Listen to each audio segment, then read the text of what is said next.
सो अगर आपकी सैलरी से ईपीएफ का डिडक्शन होता है then definitely this video is for you. और हो सकता है आपको फ्यूचर में कभी ना कभी ये वीडियो काम आए, तो इसको अभी से सेव कर लीजिए और अपने कोलीग्स के साथ में, अपने कॉर्पोरेट सर्कल में भी इस वीडियो को शेयर कर दीजिए। नाउ इस वीडियो में मैं आपको क्या बताने वाला हूँ, मैं आपको इस वीडियो में बताऊंगा कि कैसे आप ईपीएफओ डिपार्टमेंट से जो मंथली पेंशन मिलती है उसको कैसे अप्लाई कर सकते हो, उसका step by step computer process online claim का, और साथ ही साथ कुछ इंपॉर्टेंट बातें कि किस केस में आपको मंथली पेंशन मिलती है, कौन सी आपको रिक्वायरमेंट होती है, एलिजिबिलिटी क्राइटेरिया वगैरह क्या होता है, ये सारी बातें भी डिस्कस करेंगे एंड देन उसके बाद मैं आपको प्रोसेस बताऊंगा। ऑलराइट, तो सबसे पहले तो हम लोग इस चीज़ की बात कर लेते हैं कि आखिर ईपीएफओ की जो मंथली पेंशन मिलती है उसके लिए एलिजिबल कौन है, यानी कि एलिजिबिलिटी क्राइटेरिया क्या है। तो देखो, ऐसा कोई भी पर्सन जिसकी सैलरी से ईपीएफ का डिडक्शन होता है और उसका एक ईपीएफ अकाउंट बन चुका जिसके अंदर पेंशन कॉन्ट्रीब्यूशन भी जमा होता है, और अगर उस पर्सन के पीएफ अकाउंट के अंदर 9.5 ईयर्स से ज़्यादा का कंट्रीब्यूशन हो जाता है, दैट मीन्स कि अगर वो 9.5 साल से ज़्यादा की सर्विस कर लेता है तो उसके बाद में वो ईपीएफओ की मंथली पेंशन के लिए एलिजिबल हो जाता है और वो डेफिनेटली उसके लिए अप्लाई कर सकता है। नाउ यहाँ पे काफ़ी सारे लोगों को ये कन्फ्यूज़न आती है कि ये जो 9.5 साल का टेन्योर है क्या एक ही कंपनी में होना कंपलसरी है या फिर मल्टीपल कंपनीज़ का मिला करके होता है। सो फॉर एग्जाम्पल, आपने कंपनी ए के अंदर 5 साल काम किया, कंपनी बी के अंदर 6 साल काम किया, टोटल मिला के आपका 11 ईयर्स का हो रहा है एक्सपीरियंस, लेकिन एक इंडिविजुअल कंपनी की बात करें तो लेस देन 9.5 ईयर्स है, तो क्या इस केस में आप एलिजिबल हो? सो यस, डेफिनेटली इस केस में भी आप एलिजिबल हो अगर आपने कंपनी ए से कंपनी बी में ट्रांसफ़र कर लिया है अपना EPF amount when you switch that company, तो आप डेफिनेटली उस केस में भी एलिजिबल हो। Now eligibility criteria already clear हो चुका है, तो अब इसके बारे में बात करते हैं कि आखिर कब आप इसके लिए अप्लाई कर सकते हो। तो इसके लिए क्या आप इमीडिएटली अप्लाई कर सकते हो जैसे ही 9.5 ईयर्स की सर्विस कंप्लीट हो जाए? तो ऐसा बिल्कुल भी नहीं है। ईपीएफओ डिपार्टमेंट ने एक एज फिक्स की हुई है, दैट इज़ 58 ईयर्स, यानी कि आप 58 साल के जब हो जाओगे और रिटायरमेंट ले लोगे उसके बाद में ही आप अपनी मंथली पेंशन के लिए अप्लाई कर सकते हो सकता है आपने रिटायरमेंट नहीं भी लिया हो, लेकिन पेंशन कॉन्ट्रीब्यूशन जो है आपके पीएफ अकाउंट के अंदर वो बंद हो जाता है 58 ईयर्स की एज के बाद में, तो उसके बाद में डेफिनेटली आप मंथली पेंशन स्टार्ट करवा सकते हो अगर आपका 9.5 ईयर्स से ज़्यादा का टेन्योर है, उससे ज़्यादा का कंट्रीब्यूशन जमा हो रखा है। और इसके अलावा एक और केस बनता है अगर आपकी एज 50 प्लस हो चुकी है, आपने काम करना बंद कर दिया, लेकिन आप चाहते हो कि आप जल्दी पेंशन स्टार्ट करवा लो अपनी, तो ईपीएफओ एक रिड्यूस्ड पेंशन का ऑप्शन भी आपको प्रोवाइड करता है। दैट मीन्स कि आप 50 प्लस के जैसे ही हो जाते हो आप रिड्यूस्ड पेंशन के लिए अप्लाई कर सकते हो। इसके अंदर जो मंथली अमाउंट होती है पेंशन की, जो पेंशन आपको मंथली बेसिस पे मिलती है वो अमाउंट कम हो जाती है, लेकिन आपकी 50 ईयर्स की एज से ही मंथली पेंशन शुरू हो जाती है। सो आप उसके लिए भी ऑप्ट कर सकते हो। इन दिस स्पेसिफिक वीडियो मैं आपको उसी का प्रोसेस बताऊंगा, बट प्रोसेस दोनों का ही सेम है, सिर्फ एक जगह ऑप्शन चेंज करना होता है छोटा सा, बाकी प्रोसेस बिल्कुल सेम है। तो देखो, सबसे पहली बात तो आपको मंथली पेंशन के लिए online claim form 10D apply करना होता है पीएफ मेंबर पोर्टल पे जाके, और उससे पहले आपके ई नॉमिनेशन होना कंपलसरी है आपके अकाउंट के अंदर, तभी आप इसके लिए अप्लाई कर पाओगे, यानी नॉमिनी आपको ऐड करना है अपने ईपीएफ अकाउंट के अंदर। एंड सेकंड रिक्वायरमेंट इज़ कि आपको अपनी कंपनी से एक ब्रेक सर्टिफिकेट लेना है। ब्रेक सर्टिफिकेट के अंदर बेसिकली जो कंपनीज़ हैं वो आपकी जो ओवरऑल छुट्टियाँ हैं आपके सर्विस टेन्योर के अंदर, जितने भी non working days and all हैं, वो सारी चीज़ें डिटेल में लिख करके देते हैं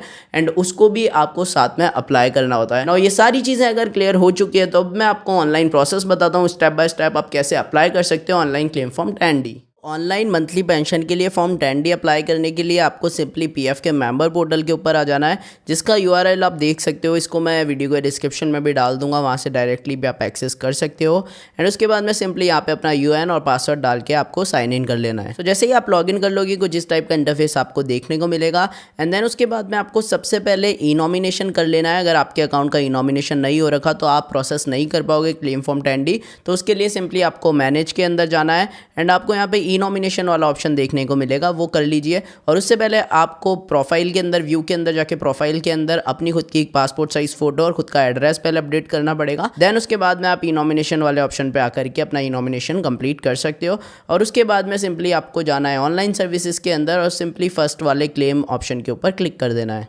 ना। उसके बाद में ये आपसे पूछेगा आपका बैंक अकाउंट नंबर, यहाँ पे सिंपली आपको अपना बैंक अकाउंट नंबर डालना है। तो बैंक अकाउंट नंबर डाल के जैसे ही वेरीफाई के ऊपर आप क्लिक करोगे उसके बाद में ये आपको अंडरटेकिंग शो करेगा और यहाँ पे आपको सिंपली यस कर देना है और उसके बाद में प्रोसीड फॉर ऑनलाइन क्लेम के ऊपर क्लिक करना है। फिर आपको कुछ इस टाइप का इंटरफेस देखने को मिलेगा और यहाँ पे आपको simply I want to apply for के आगे जो ड्रॉप डाउन है इसके ऊपर क्लिक करना है और मंथली पेंशन फॉर्म 10D के ऊपर क्लिक कर देना है। और उसके बाद में ऑटोमेटिकली आपसे ये कुछ चीज़ें पूछेगा, जैसे कि आप अगर रिड्यूस पेंशन के लिए अप्लाई कर रहे हो तो जैसा कि मैंने बताया था 50 प्लस की अगर आपकी एज हो चुकी, लेकिन आपने 58 ईयर्स की एज अभी तक अटेन नहीं की है और आप पहले से ही रिड्यूस पेंशन का ऑप्शन चाहते हो तो यहाँ पे आपको यस करना है, अदरवाइज सिंपली इसको नो रहने देना है। तो मैं यहाँ पे यस कर रहा हूँ क्योंकि मैं रिड्यूस पेंशन के लिए अप्लाई कर रहा हूँ। तो जैसे ही मैंने यस किया, आप देख सकते हो ऑटोमेटिकली जो डेट है वो यहाँ पे आ चुकी है। एंड उसके बाद में स्कीम सर्टिफिकेट के लिए आपसे पूछ रहा है इफ़ एनी, तो अगर आप इसको यस करोगे तो आपको स्कीम सर्टिफिकेट की डिटेल भी डालनी पड़ेगी, जैसे कि आप देख सकते हो स्टेट एंड ऑफिस सेलेक्ट करके, अदरवाइज आप इसको नो रहने दे सकते हो। स्कीम सर्टिफिकेट बनता किस केस में है वो मैं आपको थोड़ा सा बता देता हूँ। अगर मान लो आपकी कोई एक सर्विस थी जिसको आपने छोड़ दिया और उसके बाद में आपने पीएफ का फुल एंड फाइनल सेटलमेंट ले लिया, लेकिन जो पेंशन कंट्रीब्यूशन था उसको आपने विड्रॉल ना करके स्कीम सर्टिफिकेट अप्लाई किया था उस टाइम पे, क्योंकि आपको मंथली पेंशन स्टार्ट करवानी थी फ्यूचर में, तो हो सकता है आपके पास में स्कीम सर्टिफिकेट हो उस केस के अंदर एक, तो वो वाला स्कीम सर्टिफिकेट आपको लगाना है, अदरवाइज सिंपली आप इसको नो रहने दे सकते हो और आगे प्रोसेस कर सकते हो।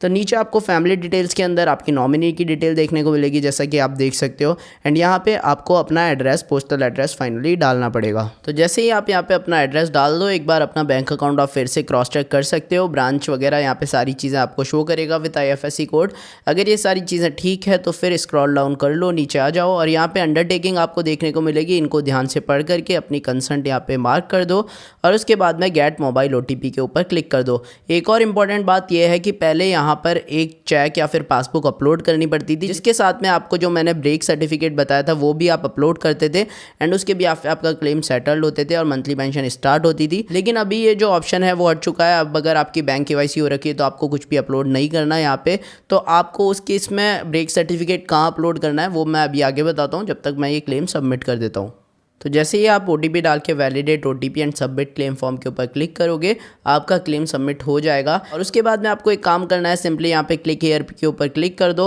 और यहाँ पे आपको जो ये PDF देखने को मिल रही है इसको डाउनलोड करके आप रेफरेंसेस के लिए रख सकते हो। और यहाँ पे आप देख सकते हो आपका क्लेम सबमिट हो चुका है 10D। अब ये जो ट्रैकिंग ID है यहाँ पे जो ऊपर आपको देखने को मिलेगी, इसको आपको कॉपी कर लेना है एंड आपको EPFO के ग्रीवेंस पोर्टल के ऊपर एक ग्रीवेंस डालना है जाकर के। EPFO का ग्रीवेंस पोर्टल होता कौन सा है वो भी मैं आपको बता देता हूँ। सो ये EPFO का ग्रीवेंस पोर्टल है। यहाँ पे आपको आना है, रजिस्टर ग्रीवेंस के ऊपर सिंपली क्लिक करना है एंड यहाँ पे आपको अपना PF मेंबर सेलेक्ट करके एंड अपना यहाँ पे नो कर दो सिंपली, और यहाँ पे UN नंबर वगैरह डाल के आपको ग्रीवेंस फाइल करना है। ग्रीवेंस डिस्क्रिप्शन के अंदर आपको जो ट्रैकिंग ID है वो डाल देनी है और आपको रिक्वेस्ट करना है ऑफिसर को that I have applied for the monthly pension claim form 10D, और जो सारी डिटेल है आपके बारे में वो बेसिक इन्फॉर्मेशन आप वहाँ पे ऐड कर सकते हो। एंड उसके बाद में आपको सिंपली ये लिखना है कि जो ब्रेक सर्टिफिकेट है, क्योंकि वो ऑनलाइन क्लेम फॉर्म सबमिशन के टाइम पे सबमिट नहीं कर सकते ड्यू टू न्यू प्रोसेसेस, तो इस वजह से हम लोग एक ग्रीवेंस डाल रहे हैं और इस ग्रीवेंस के साथ में हम जो हमारा ब्रेक सर्टिफिकेट है उसको अटैच कर रहे हैं। तो सिंपली आपको अपने ब्रेक सर्टिफिकेट की एक PDF बना करके यहाँ पे सबमिट कर देनी है